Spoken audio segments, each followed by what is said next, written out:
All right, we're doing another walk and talk. The last one I did around 8 a.m. Learned my lesson. It was a little bit too bright. Now it's about 6. It looks dark in here, but I think the camera's picking it up pretty good, so I'm not going to be too worried about it. And we might see more critters this time. There's a handful of different topics. I was thinking about packaging and what actually goes on in the supply chain when it comes to packaging. I've got a couple of different ideas on how that works, so we'll roll with it.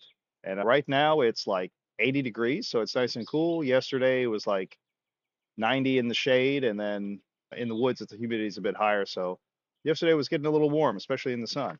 One of the examples that I use, and the idea here is how do you efficiently package products, especially when it comes to e-com? Again, what we do is we help small CPG companies get their products up on Amazon, but we're shifting towards larger companies between 1 to 5, 1 to 10 million in sales and help them be more efficient with how they do packaging, how they do fulfillment, and how they get their product actually to the end consumer.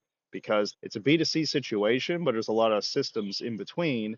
And since all these small companies are using 3PLs and Amazon and different things like that, they have to know how to interface with these other companies efficiently.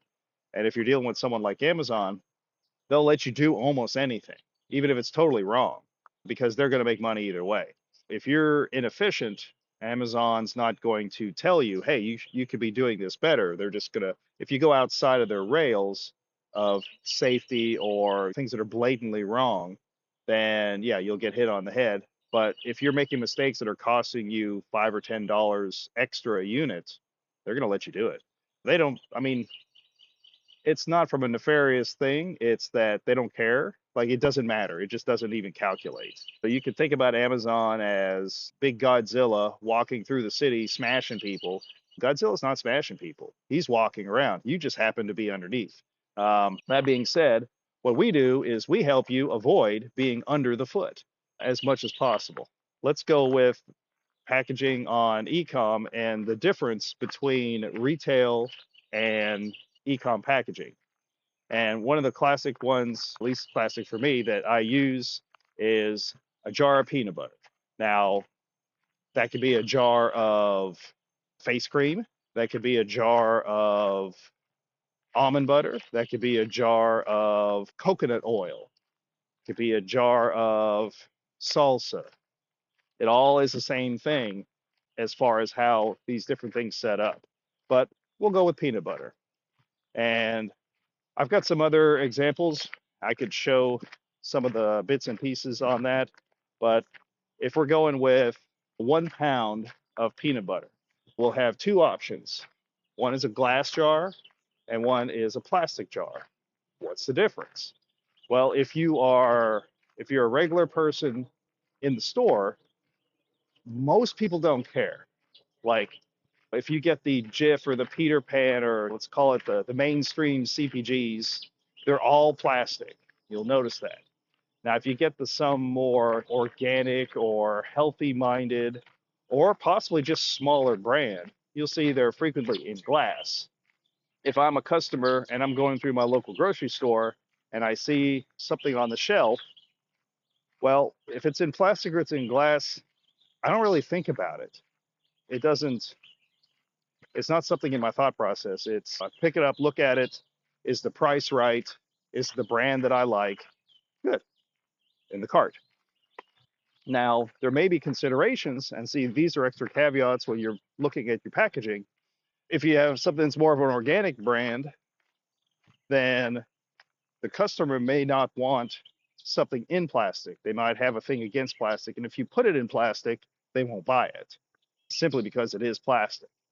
That's something to consider because the path on expense, supply chain, different things like that is going to deviate between glass and plastic. We'll go ahead and we'll put that aside for now, but that is a consideration. If I have a glass jar, well, what happens? How does this produced? Well, it gets made at my co-packer and then put into a case pack, which is usually a relatively flimsy corrugate box, sometimes with dividers in there, packs of 6 or 12. And then all that's loaded onto a pallet. And then that pallet goes to either storage or goes off to the grocery store. Then that grocery store gets the pallet. They load X number of cases. That ends up on a cart. That cart goes out to the shelf where the stocker will open up the individual case and then put the individual jar on the shelf and face it right and make sure everything looks good. And that's about the process. Now, for the plastic jar, the process is exactly the same. It gets in the corrugate box, sometimes with dividers, sometimes not. You don't really need dividers on those. What you have on that is pretty much the same thing. The case size is the same. The case weight is less, but the stalker doesn't care because it's not significantly different. He takes it out, puts it on the shelf, makes sure it looks right, and there it is. Now he's making sure he doesn't drop the bottle. Now, in the case of glass, let's say he picks it up and there's a leak and there's some of the peanut oil on it, so it's slippery. He drops it and it falls. Well, if that happens, then the jar's going to break. However, in most cases, he's really careful. He also inspects it. If the warehouse from the back of the grocery store hands him a case of peanut butter and you could clearly see that there's oil saturated through the whole thing before you even open the box, he's going to raise his hand and say, there's something wrong here. This is broken. This is dropped. And then the grocery store is going to do their own investigation and go, was this broken when it came from the factory? I'm going to reject this. I'm not paying for cases of bad product. Or are they going to go that, you know, oops, Frank ran the fork truck through it and it was good when it was received, but now it's damaged. We caused it. And that's going to be a loss. And they write that off. And then they have to go train Frank not to run the fork truck through the pallets. And this is a process that happens all the time with pretty much every single product. But I want you to understand that these are points of contact with the product and either intentional or accidental inspection of the quality of the product. When the stalker gets it, let's say that he opens it up and it didn't necessarily leak, but he sees that there's a big crack in the side of 3 or 4 of these glass jars. He's going to see that. He's not going to put it on the shelf. He's done, a visual inspection of that, although it may not, from his side, it may not have been intentional, but it was an inspection that was done nonetheless. Now, when it comes to the plastic jar, those things are almost indestructible. And most times that I've seen, they also have a seal on the top where even if you squeeze it really hard or do different things, it's not going to leak. Frequently with the glass jars, they have a metal lid with a gasket on the inside and they're tightened on, but they are not going to have a separate seal. The seal is on the outside of the lid, as opposed to on the plastic one, it's on the inside of the lid. So the plastic ones are pretty much indestructible. I mean, you can throw them at a wall. I mean, you can't run over them with a fork truck, but you could do almost anything and they won't bust open unless you completely crush or pierce them. So the robustness of the packaging is significant. And this is where we start getting into some of the aspects where the rules change in e-com. I've now described everything that happens in a grocery store from the customer perspective. They walk in, they see the stuff, they put it in the cart. That's it. Now, a lot of entrepreneurs are regular consumers as well, and they have not necessarily themselves gone through manufacturing processes and see the complexity of what's happening to get stuff from concept to production to supply chain to delivery to end consumer. And what happens is you're used to that grocery store experience. You walk in there, you get it. And you don't realize all the steps that I described before are happening before that customer gets it. With e-com, a lot of those inspection points don't exist anymore, or pretty much they don't exist. You could say that they're blind. Let's deal with the experience of a jar of peanut butter. We take the peanut butter and let's say we're going to sell on Amazon. We have our plastic jar of peanut butter. Or let's start with the glass one. It's more complex. The plastic one is actually really easy, which is why I normally recommend that unless your customer has an issue with plastic, and then we have to find an alternative for that. what we have here with the glass jar is wherever your production is, your co-packer, or if you're making it yourself in your own commercial kitchen, however the product is being made, number one, you have to get the glass. Well, you have to think about what is the cost of shipping that glass. If I'm going to buy 3 pallets of glass jars. Those weigh a lot. The shipping cost on that is going to be, I don't know how significant it is, but still you're shipping empty jars. Now, if you're doing plastic jars, well, the volume that it takes up is pretty much the same, but the weight is going to be maybe a quarter the weight of the glass and possibly even less, but the volume's the same. So when you're shipping products by the pallet, the trucking company is going to charge you based off the volume and the weight, and usually some sort of combination of both. If you have a lightweight product, then you're going to potentially pay less, even though you're taking up volume on the truck. You're using less fuel, you are easier to move, different things like that, versus something that's super heavy. Well, a pallet full of glass jars is still heavy. It's heavy as if it was a real product, but it's a container. There's nothing, you're shipping air, but little jars of air. With the plastic jar, it's very, very lightweight, and you're dealing with something that's going to cost less. There's your first price point on the difference between glass and plastic. The next one is going to be the tops, the lids. Well, the lids are made of steel for the glass one. Those are going to be heavy, but they're not going to be you're not going to take up a lot of volume because usually when you buy those, they're going to be stacked somewhere. The plastic ones, those are going to be lightweight. Those usually don't nest. You're going to have more volume than weight with the plastic lids. Another thing that's a possibility, depending on the source where you're getting this from, you might be able to get the jar lids and tops from the same place, whereas with the glass one, depending on how you're buying it. If you might be buying jars from one company that's just the glass, and then lids from another company that's just the lids. So that's two different sources. Or there may be companies where they make both, but oftentimes the companies are specializing in one is making lids, and one's making jars, and you're getting things from different places. And of course, you have to make sure that they're compatible with each other, and then also that the glass jar or the plastic jar is the right shape, style for the co-packers equipment. There are co-packers out there that they only do plastic jars, they only do glass jars, or they only do these 3 types of glass jars. It depends on the equipment. So as you discuss with your co-packer, what packaging options do I have? Can I do glass? Can I do plastic? If I do glass or plastic, what are my options inside that particular window? Because they're going to have certain equipment, and you're not going to be able to just go Google search every glass jar that exists and say, I want it in this one. They're going to go, doesn't fit in my equipment. Get the list of jar options from the actual co-packer.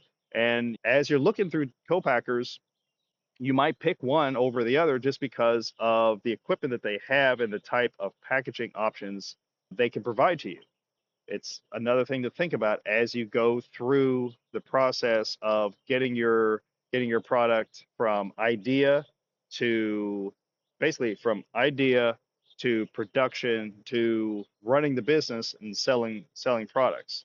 The next step in the process, whether you have glass or plastic, is does this particular product need to be sealed at a canning level? In other words, at a high temperature. And you'll see this on a lot of salsas, spaghetti sauce, a lot of jams, different things like that. They're actually cooked and produced at a high temperature in order to kill off any sort of bacteria or things are in there. And then they're sealed while hot, and that would be, these aren't the greatest indicators because there's lots of let's call them false positives on this, but when you pop the top and it makes that little noise, that is supposed to indicate it's not really a vacuum seal, but that your seal on that, and all that was is hot air is inside the jar when it was sealed, and then when it gets cool, it condenses and the little pop thing pops down.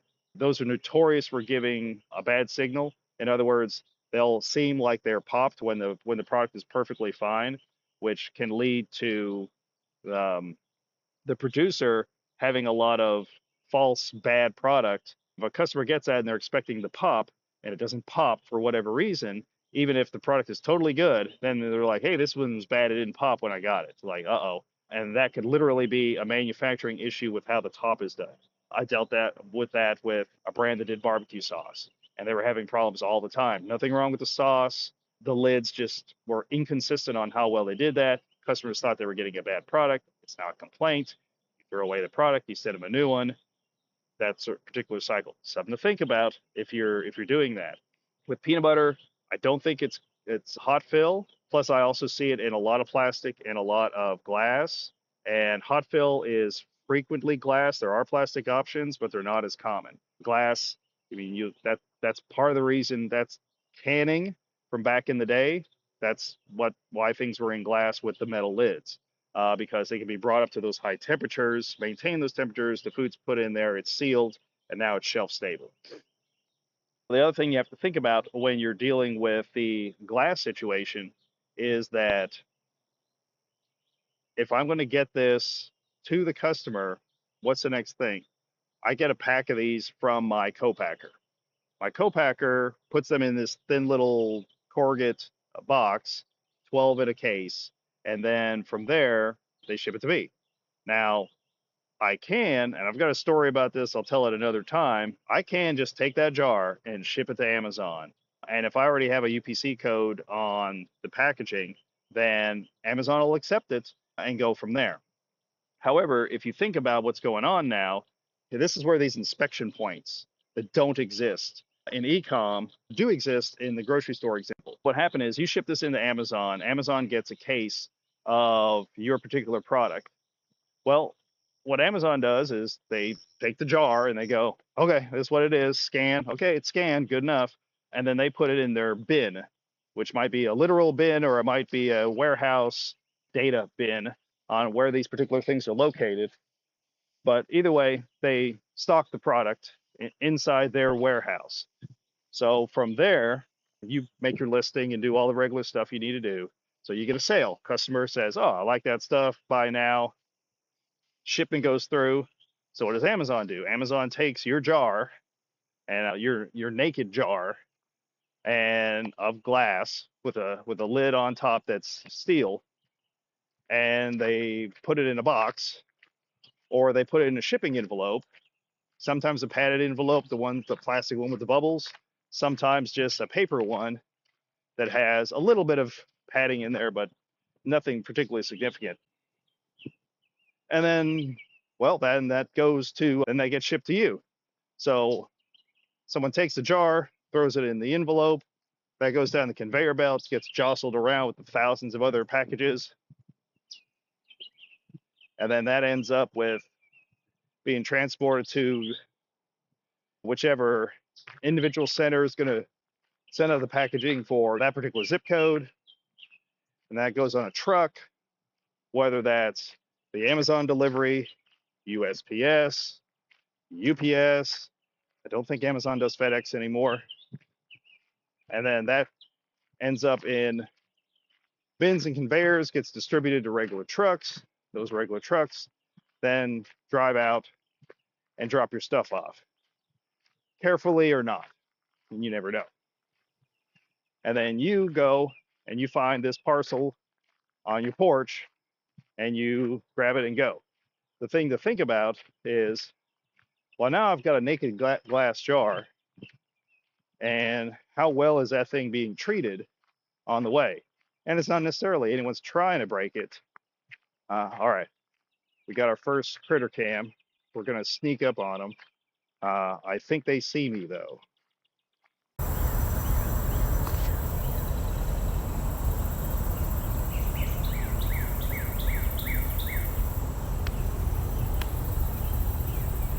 Y'all are just hanging out here, aren't you?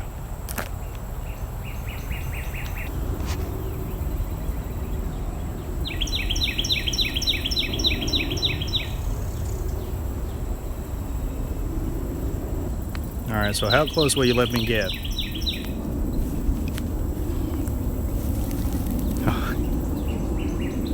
There you go, not too close. Oh, you got a little one there?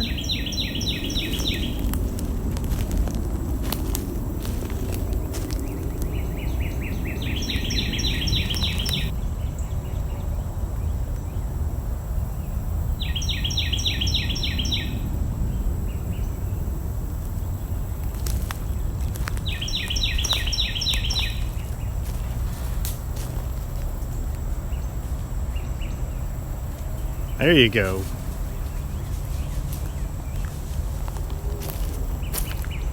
There you go, first critter cam of the day. Pays to come early. You've got your jar. Now, did anyone drop that while in the warehouse at Amazon? Well, if you got it this far, probably not, because it'd be all oily and greasy and messed up. However, did it ever get dropped from the point of where that person put it in a bag? Probably. People are picking it up like this. It's being hit and jostled with other boxes. It's just put in an envelope. Or here's another option for you. It is put in a box, but it's put in a box with something else that's heavy, and that box is getting kicked around. And so this thing is getting beat up inside the package that's shipping to Amazon. You open it up on the porch, and if everything went perfect, no harm, no foul. You've got your package and you're happy and it works. However, if this thing was someone dropped it, then you might open up your envelope and it's just liquid goo inside. Like it just completely destroyed. I've also found out that the those paper envelopes, they actually have some kind of seal coating on the inside, because I've gotten those with this example of sauce, like completely not inside the container. You know, basically it's like a loose bag of juice, but it didn't show any signs externally of being damaged. But when I opened it up, it was just sauce inside. So they are a good liquid containment.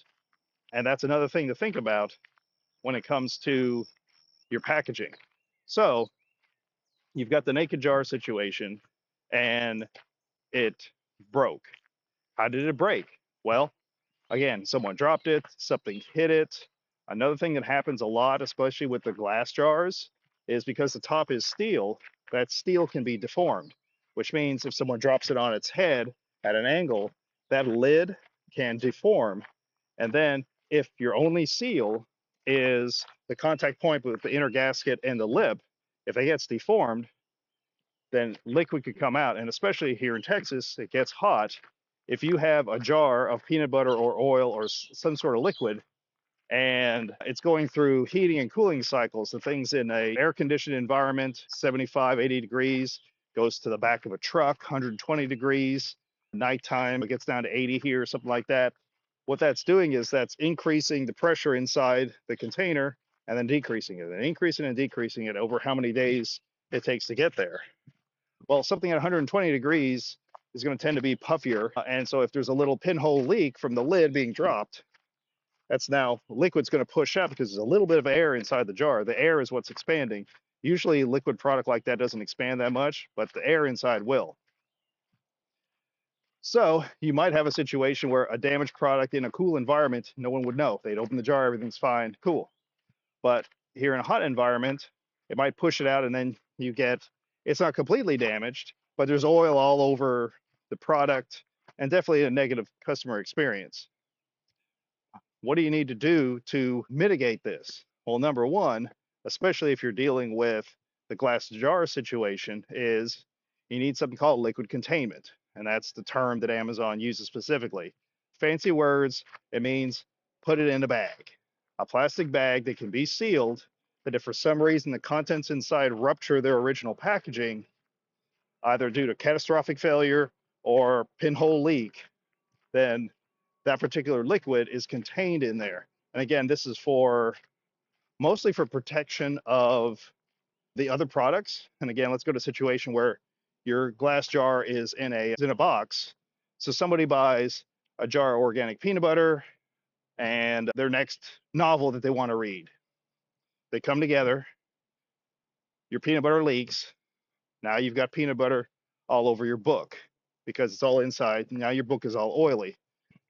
Now your product is bad, your book is ruined, customers angry, they're going to complain to Amazon, they're going to get a full refund for the whole thing.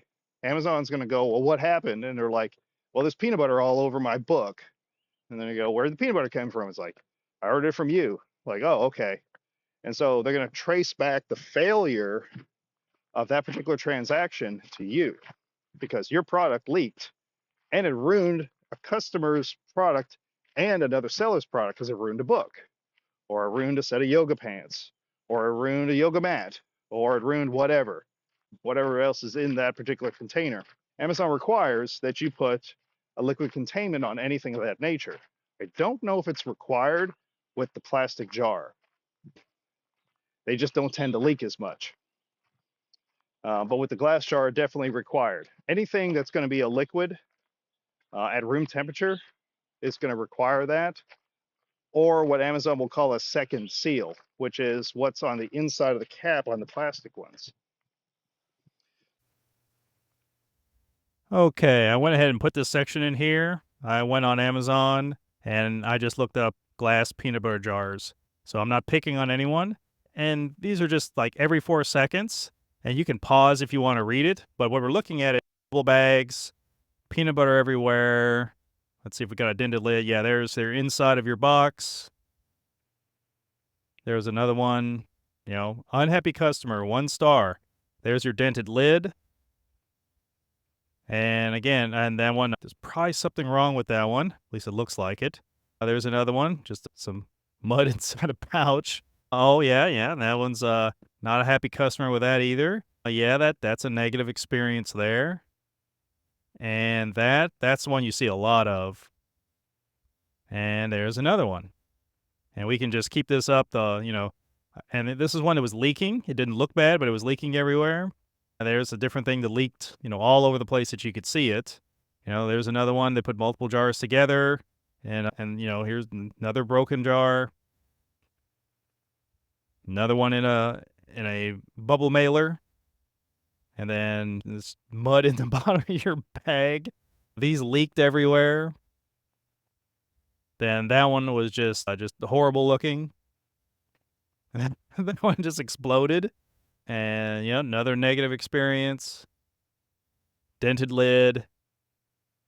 And so this is why you have to package this properly, and that's why you also need to test ahead of doing that. So let's go ahead and get back to our walk now.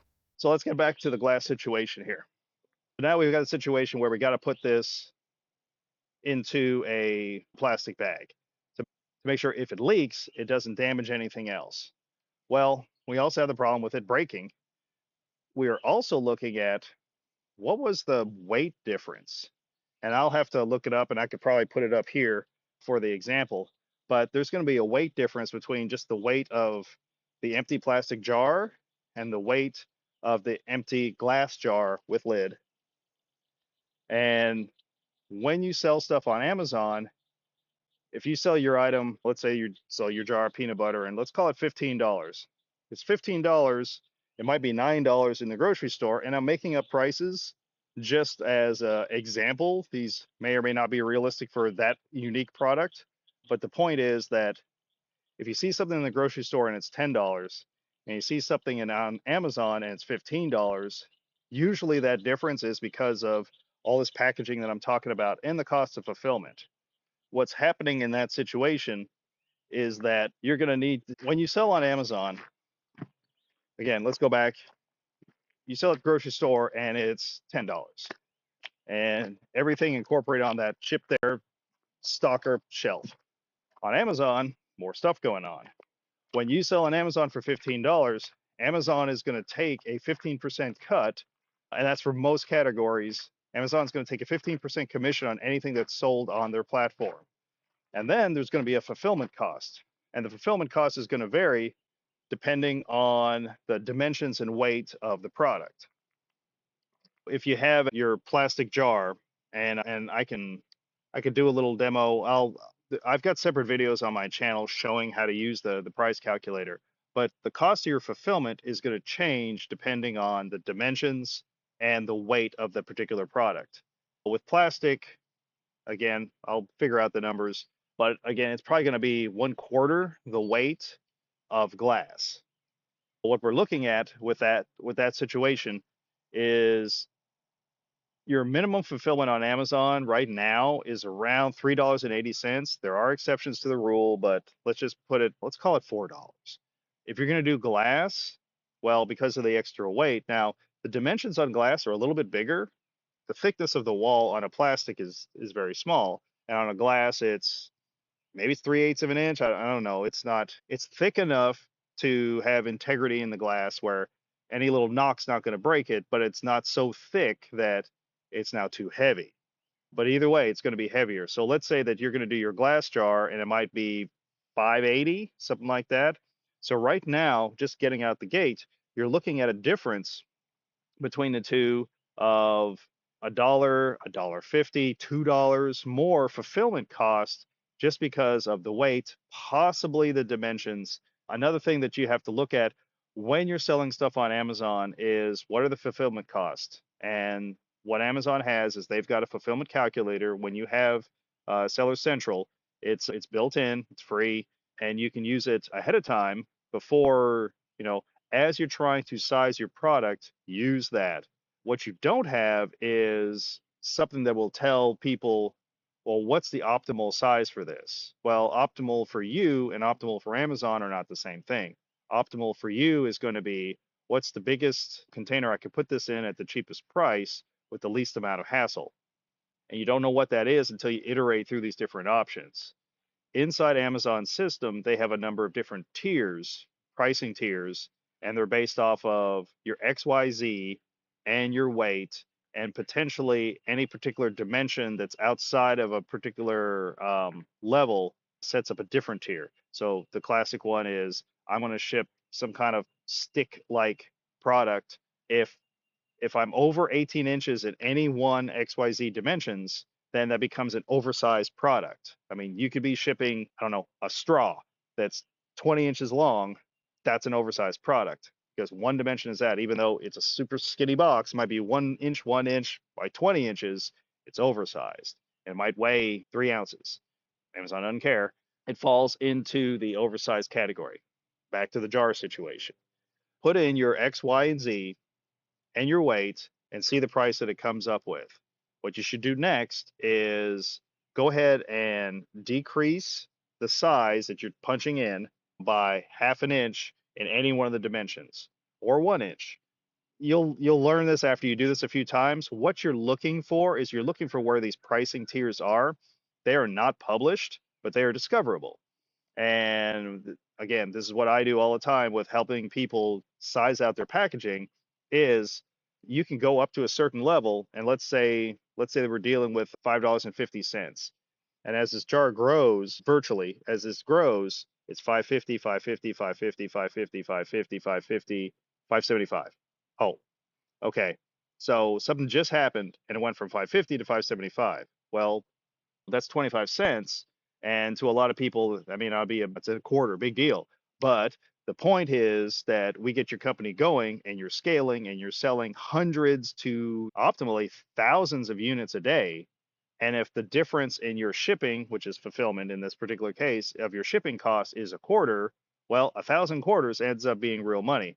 Then, as you've expanded your number of SKUs, let's say again, you have peanut butter and you have peanut butter crunchy, smooth, almond butter, crunchy, smooth, same thing. Now I've got 5 SKUs, each one selling hundreds of units a day, and I've got a quarter difference because of how I sized it by a quarter of an inch somewhere. That adds up. Plus some of these other things that are going on. What you do is you decrease the size, and you can look at your overall volume, which is just X times Y times Z, and see what you have there as overall volume. But Amazon's using they're using some sort of formula. They kind of state what it is, but it doesn't jive with what they're saying. So what I do is I just go in there and manually flex the X, Y, Z's and then find where these tiers are, write them down, put them in a spreadsheet so you see where they are. There's no rule that says that Amazon can't change these at any time, but something to pay attention to. It's also something to double check.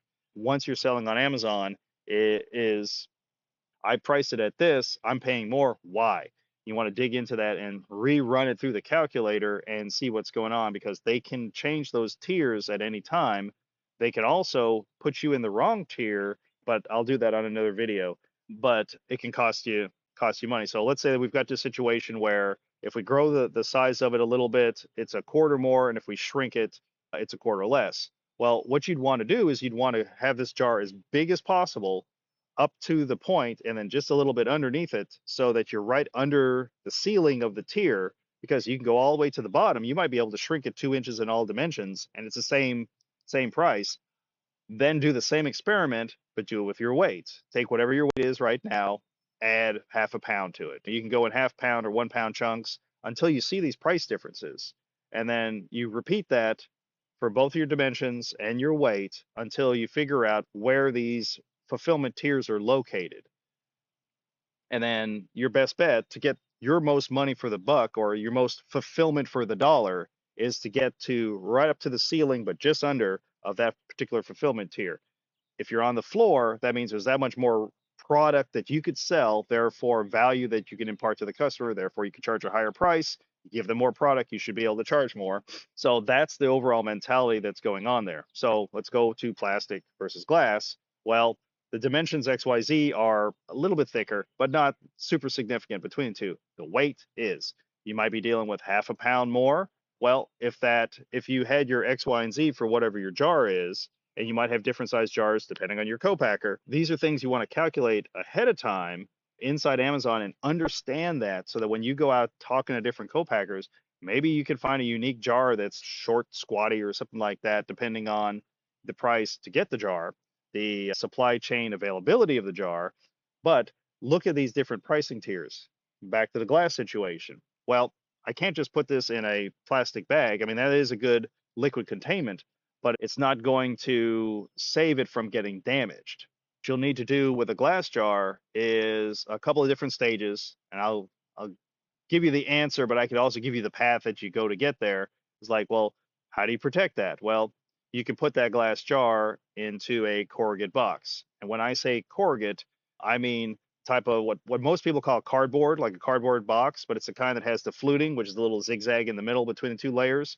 That's what's called a corrugate box because that's corrugated cardboard, as opposed to just something that is cardboard, which is what you see on a grocery store shelf, like what do you call it? Like cereal boxes, things like that. That's cardboard because it's board stock that's more card-like. It's heavier, but it's got almost no wall thickness. But corrugate's got a thickness to it. We take with this jar and put that into a corrugate box. Well, take that box, and here is the drop test. I mean, this is literally what you're supposed to do on Amazon. All right, had to move. It's getting a little late, and the sun is going there, blinding me, so I couldn't see. And right now, it looks like the camera can see, so we'll keep going. I take that glass jar, I put that in a corrugate box. The drop test for Amazon is from 1 meter, 3 feet, onto a warehouse floor or a concrete floor. Drop 5 times, the same package 5 times, not one package. Hey, it made it. Okay, new package, try again, because people try to pull that. Same physical package. You take it, you drop it once on its foot, once on its head, once on one side, once on another side, and then once on a corner. If the parcel survives and doesn't either break, leak, spill its contents, then it's good to go. And this is something you should do. And I encourage all of our clients to test this and test it to the extreme, because you never know when the UPS guy is going to punt this thing out or a package gets crushed. Because if you can, there's almost no way to get away from getting some broken product. But if you can minimize this by a couple of little tweaks, it's totally worth it versus the customer service issue, the I have to refund an order, then I have to give replacement product, and then I have to pay.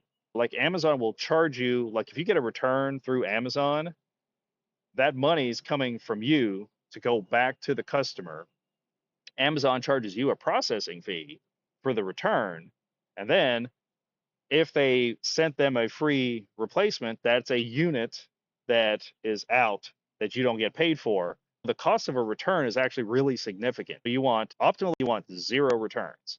But realistically, that's hard to achieve, but you're going to try to get as close as you can. So peanut butter, glass jar, cardboard, corrugate, box. You drop that on, no way that's going to survive. You might get one or two, but you're going to get that. And from testing this hundreds of times, you get that thunk sound. Like when it drops right, you'll hear it kind of bounces. It's got a particular sound to it when it goes thunk. What's happening is the product inside is deforming. In other words, it's going and it's mashing. And this will be your salsa, your jar of coconut oil, your candle, whatever it is, makes that sound. And you don't want that. Since it's not going to survive that, what do you normally do?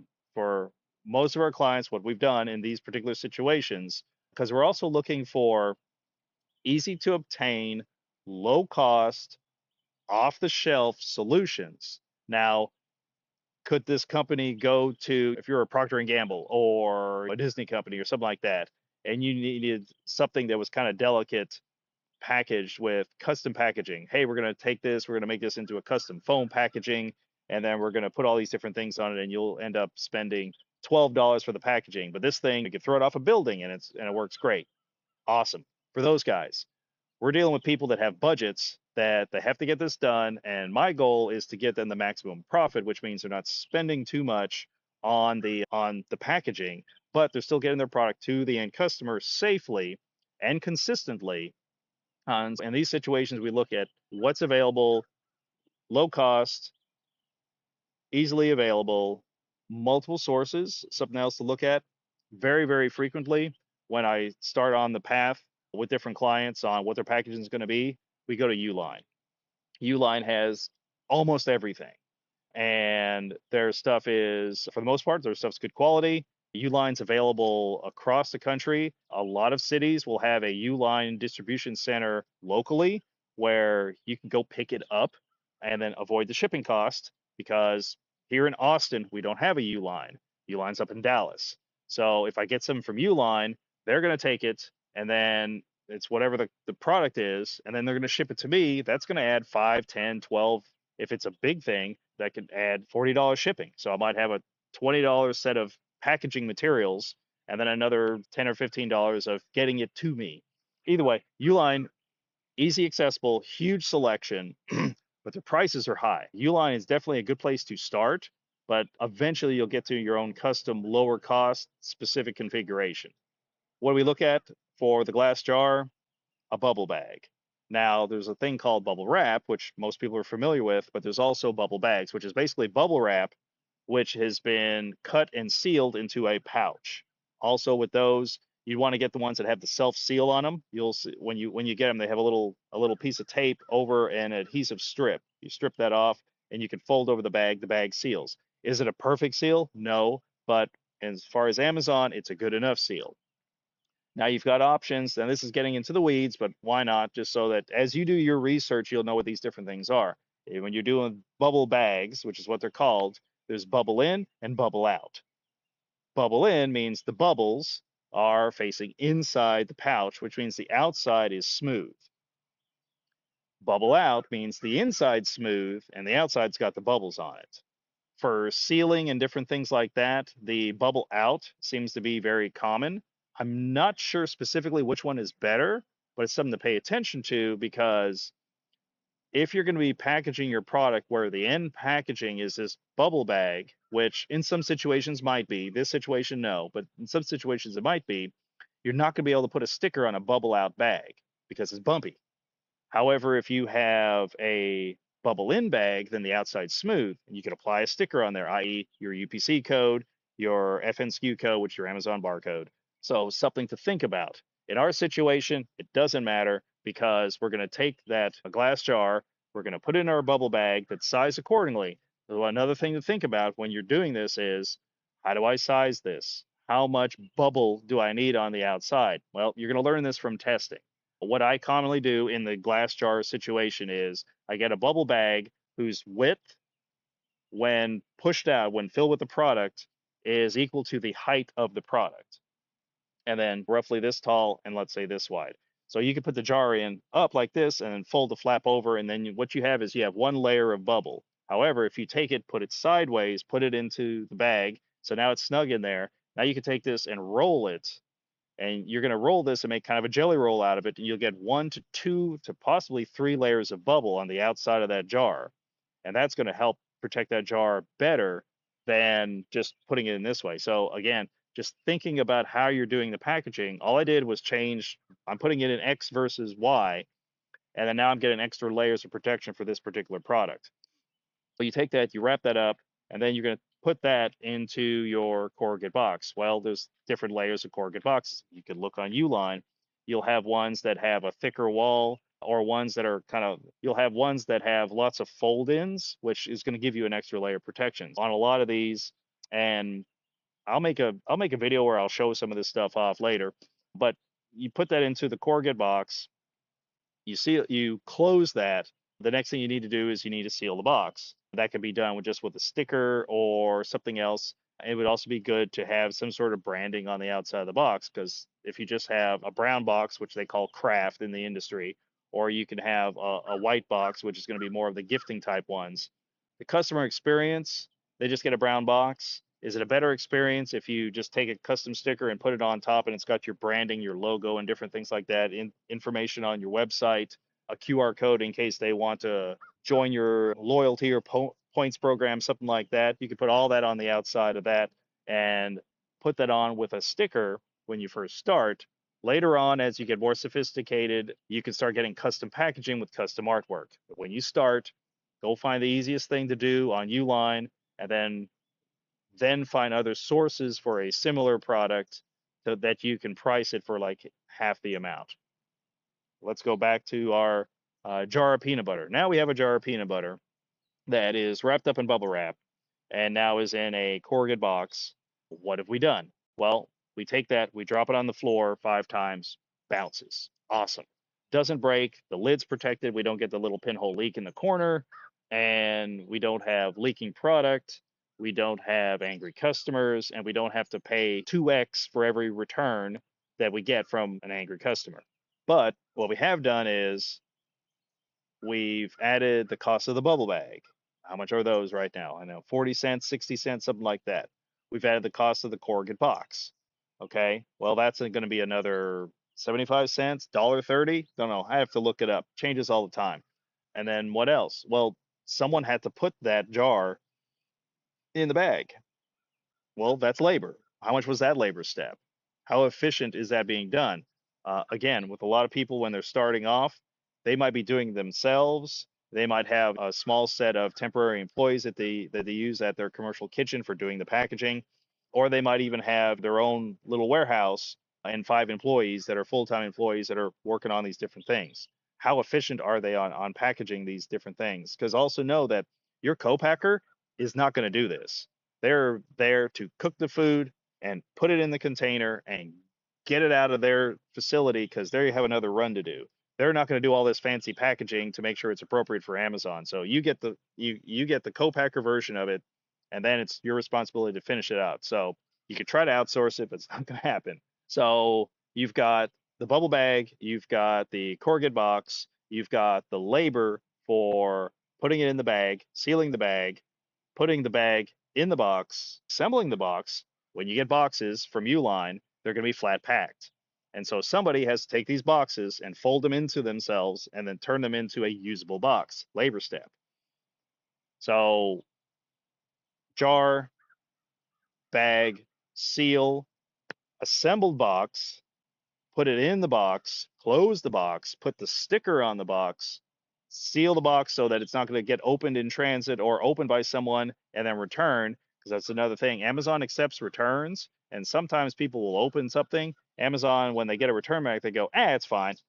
They put it back in inventory, and then your next customer gets the last customer's rejected product, and then that customer's pissed off at you because you try to rip them off by sending them used product. You had nothing to do with it, but something to look at is if you can put any kind of hermetic seal on your product, then if you get a return into Amazon and it's got a blatant I've been opened, then Amazon will give you options to dispose on site or to return it to you versus putting it back in inventory as a new product and then give a surprise to the next customer.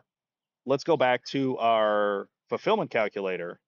We've gone from a plastic jar, pretty much naked, to glass jar, all those layers. This thing is now significantly heavier, significantly thicker. And so our cost of fulfillment, maybe the last one, I forget what I was saying before, maybe it was $4 or something like that. We could be easily pushing $7 now. on fulfillment for that particular. And again, this is 1 pound of peanut butter in both cases. One's going to have $7 fulfillment, one's going to be $4 of fulfillment. But it was $7 of fulfillment. So we've increased our fulfillment cost by $3 per unit. However, in the grand scheme of things, we're looking at cost of goods sold.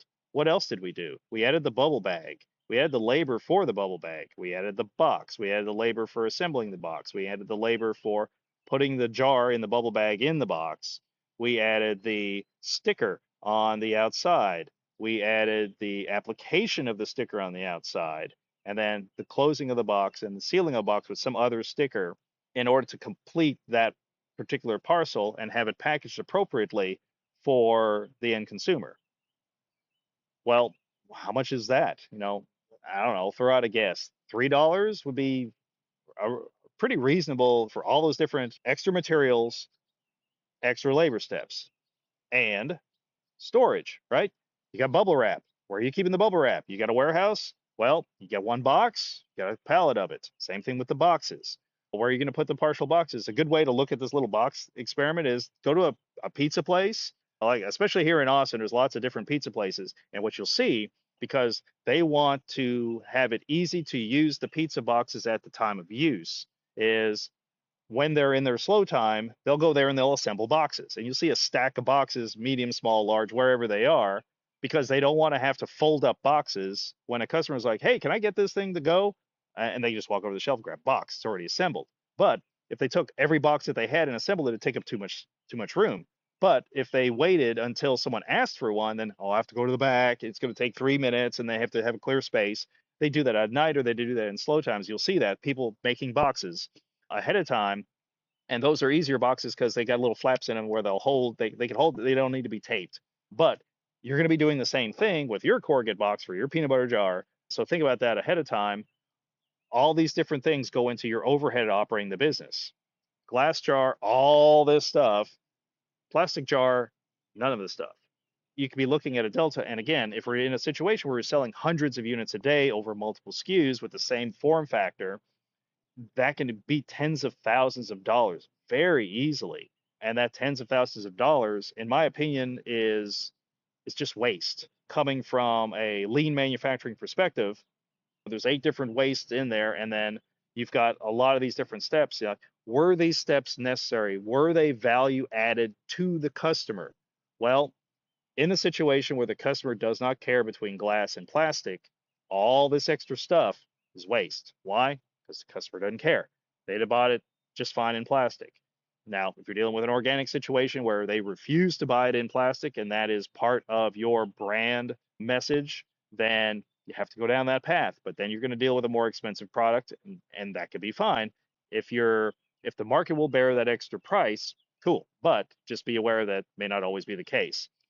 It's very easy to set up a situation where you're costing yourself.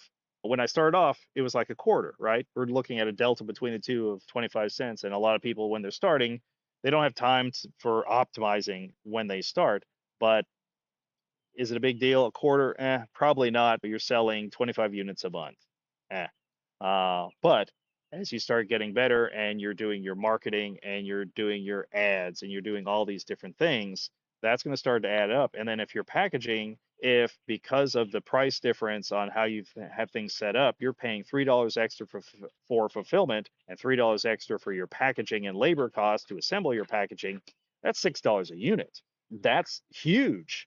Again, if you have a price point of $15 and you're paying 6 extra for the packaging, I don't think you have any margin left.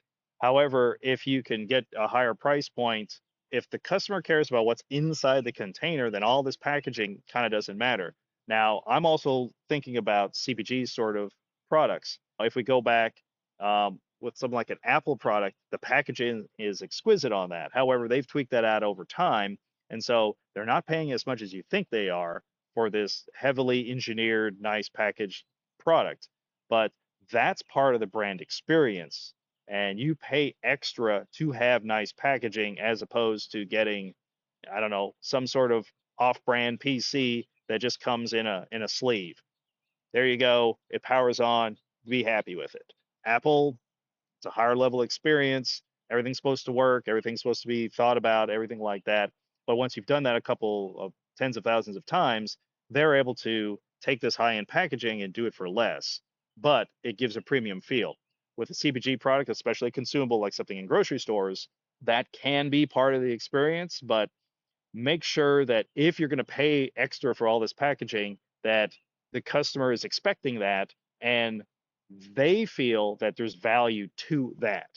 And in our situation here, if they don't care one way or the other, then why not keep that $6 in your pocket and go with a plastic jar? That's the idea on that particular scenario, is thinking about what how do I need to package my product, and does it matter to the customer? How do I get it to them safely? Because now I don't have any of these inspection steps or people caring about the product along the step because it's all hidden. No one's seeing this. You're responsible for making sure that even if people don't treat this packaging right, or it gets in hot conditions, or it's packaged with something else that might be, hey, they put my jar of peanut butter in with this 10-pound kettlebell that doesn't have a plastic on the outside, so it's beating it up, it'll make it. Either way, it's your responsibility to get this to the end customer in a condition that they would prefer without adding too much expense to your side, because in most cases the customer only cares about receiving their product. They don't care about all the packaging. You want to use the minimal amount of packaging to accomplish the goal, not so little that it breaks, but not so much that you cost yourself an extra $6 a unit when you might be making $3 profit per unit or something like that. Well, you can't do that. Hold on, it's getting a little bright here. And the good thing when you're selling on Amazon is most of these things are something you can calculate ahead of time. You can use the revenue calculator. You can go to Uline and get all the dimensions, even set up shipments inside Uline to see how much it costs to get these particular products. One pack, two packs, oftentimes you'll get a discount if you buy more, or later on, once you're buying pallets of packaging material, you might be able to get a discount. All right, it's a bit of a long one, but I'm trying to get the whole idea in here because some of these mistakes can be catastrophic, especially if you're on a budget. You're either bootstrapping, you're taking minor investment from friends, family, and other people. Let's say that we have this scenario of you've got 50 grand to put into the whole business. You're going to launch whatever this is on Amazon. You can sit down and do all this sort of calculations and math ahead of time, which is what I recommend. So again, we have a situation where you have $50,000 to invest.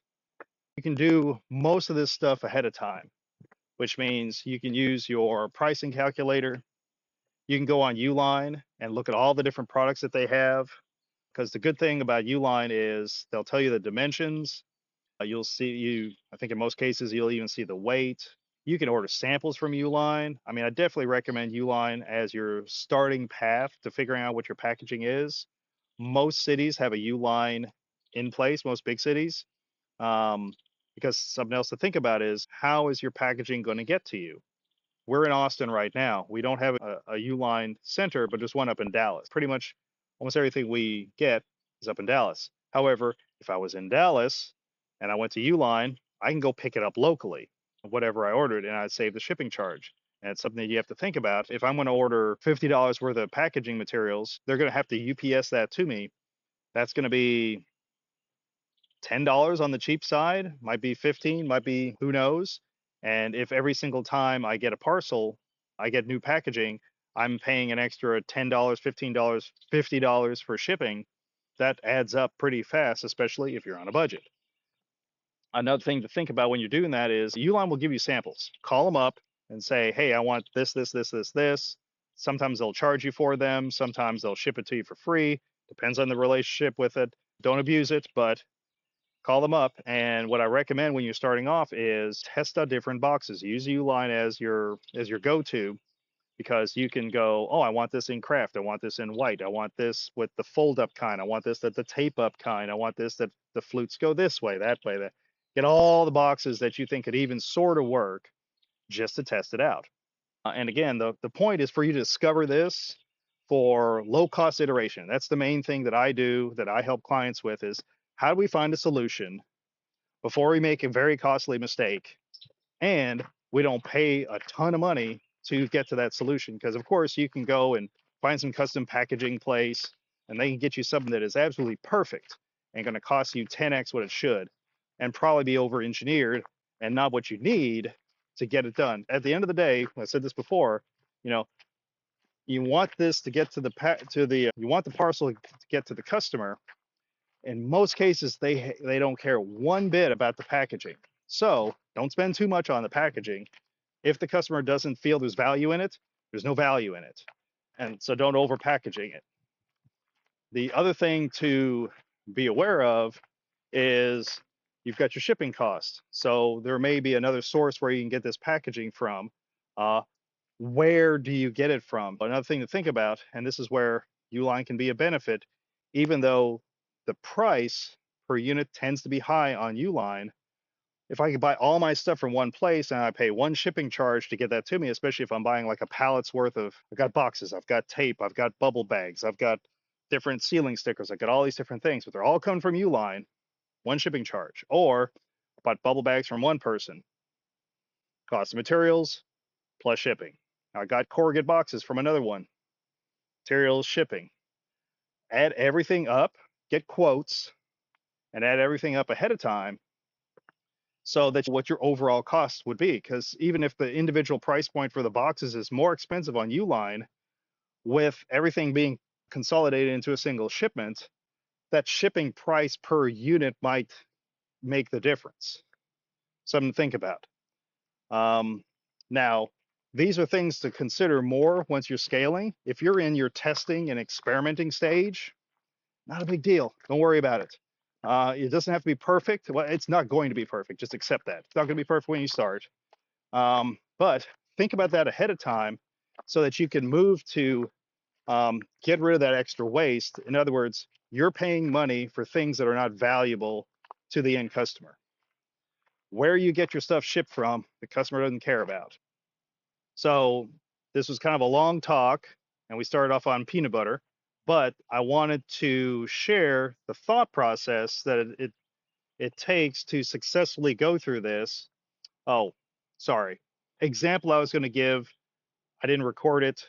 I did it, and I didn't record it correctly because I'm still learning how to use this camera. You've got $50,000 to get this company up and going.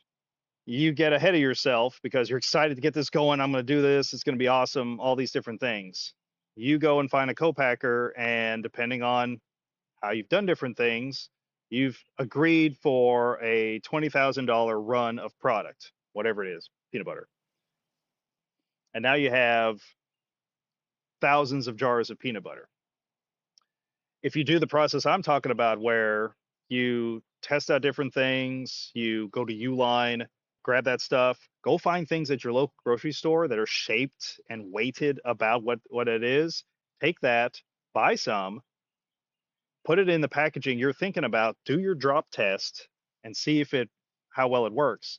Do your pricing on that, do your labor on that. How long, if something takes you like 10 minutes to package one, that's not good enough. You need to do something else. And remember, the waste is, you know, what is the time and expense to do the particular step or process, and what does the customer value in that particular situation? If they don't value that, then you're wasting your time and you need to find another or a cheaper way of doing that. We're dealing with a situation where you've jumped the gun a little bit. You didn't do all these steps ahead of time. You're like, I'm enthusiastic. I'm going to drive through. I'm going to get this done. You've set up, you've done your run with your co-packer, and you've gotten $20,000 or $10,000 or some MOQ on what they're going to have you make in glass jars.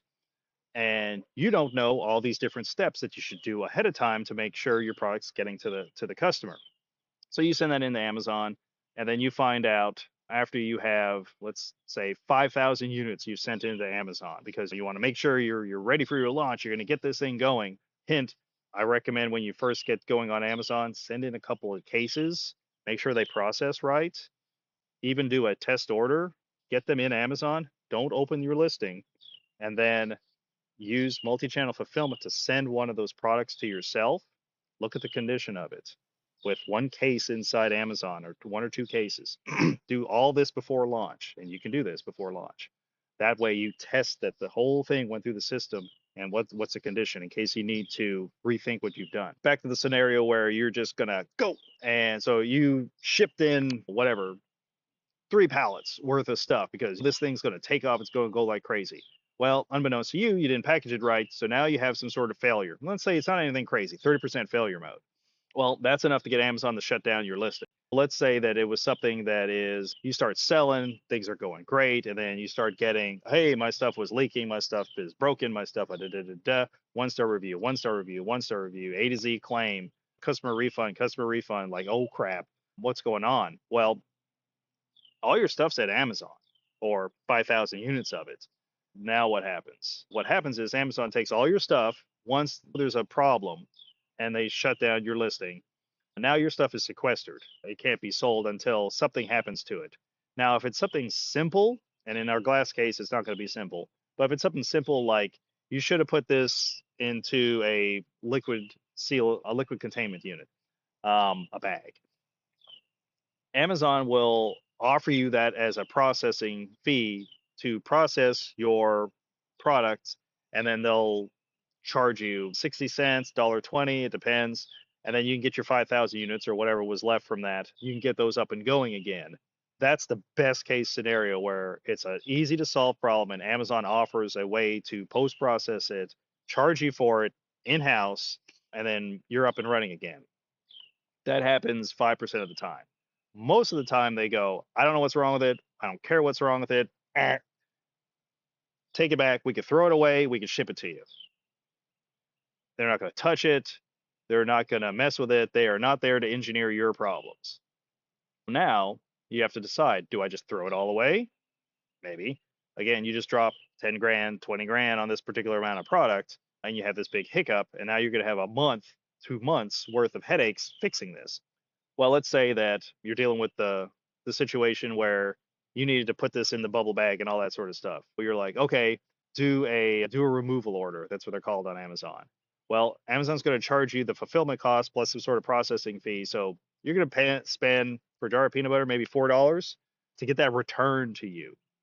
If you got a pallet of this, 5,000 units times $4, you're you've used up a lot of your capital here just to get it back to you because you made a mistake.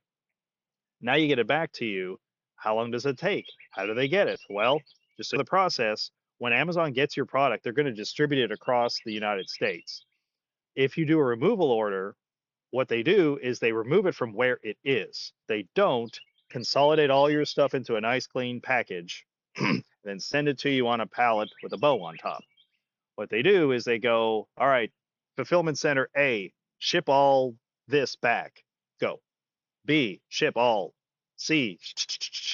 And so over the next few months, you will get random amounts of packaging coming back to you of your product. Sometimes it'll be one jar in a sleeve.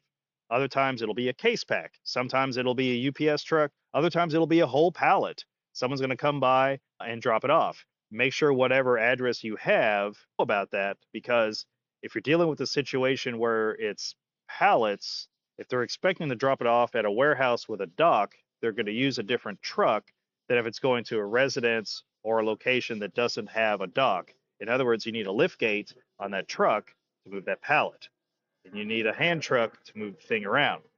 Just be aware. You're doing a removal order. All this time, you're not selling anything. Hopefully, maybe you had 10,000 units and you send 5,000 in. You can go and do your retrofit on the 5,000 you have left while the 5,000 are coming back, you paying $4 a piece to get them back. Then you have to scramble. All this time you're losing sales because you're losing time. Now you got to go scramble packaging. How am I going to do this? The next thing you have to do is you're going to have to write some sort of report for Amazon, falling on the sword for whatever you did wrong. Amazon will expect that you are going to articulate what you did wrong, even if you don't know, and then make some kind of plan on how you're going to prevent this in the future, how you're going to mitigate this going on, and what your forward going SOP is for preventing this and providing a positive customer experience going forward. Once you've done that, you have to repackage your return product, or hopefully you save some and then send all of it in on the first shot, because then you can do that quickly. I recently had a removal order that I put in place on, I think it was either December 15th or December 23rd of 2023, and just earlier last month on June 22nd of 24, I finally got the closeout that particular removal order was complete. It was supposed to be for 3,000 units. It ended up being only about 2,500 units. But the point was that it was it was set up to where it took over 6 months for that entire process to happen. So be aware that if you're on a time crunch to get sales for your product and you're having a removal, it is not a fast process. If you're trying to do this in a timely fashion, a removal order is not fast. It's something to be aware of, that these mistakes can be catastrophic. Again, we had $50,000. We dropped 20 on getting the stuff produced.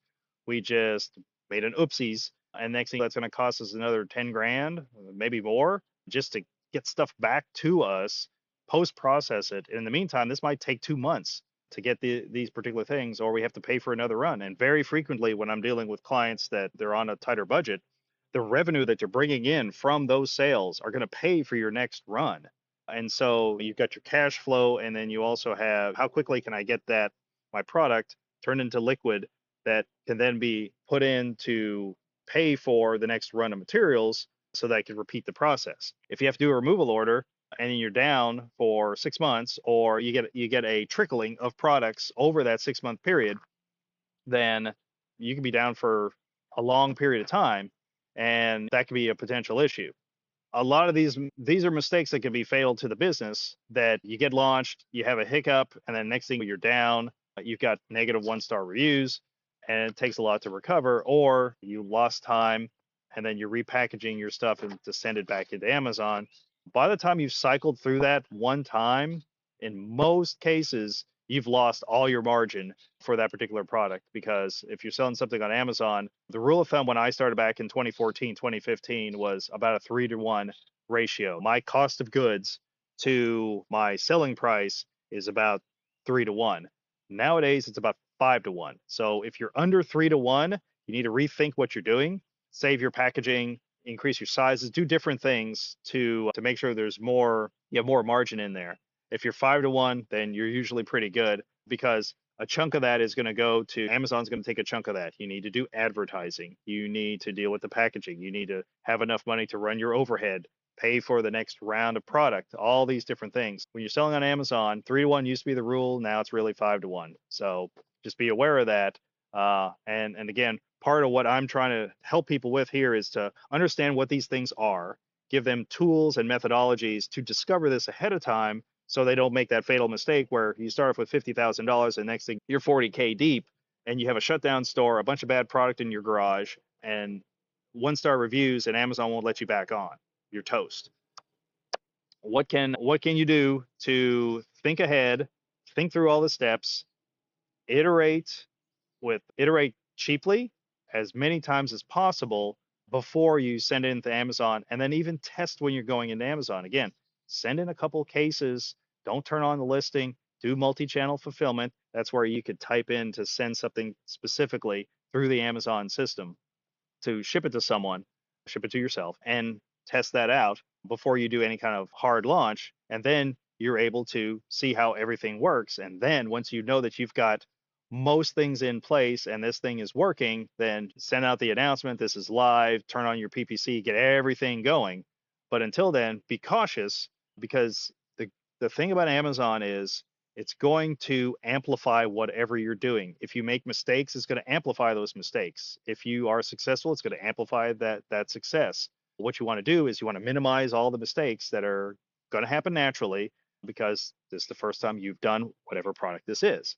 You want to make sure that you have as many of these steps thought about ahead of time, tested, and ask around other people. Ask as you figured out whoever your avatar is. Ask them, do they like the packaging?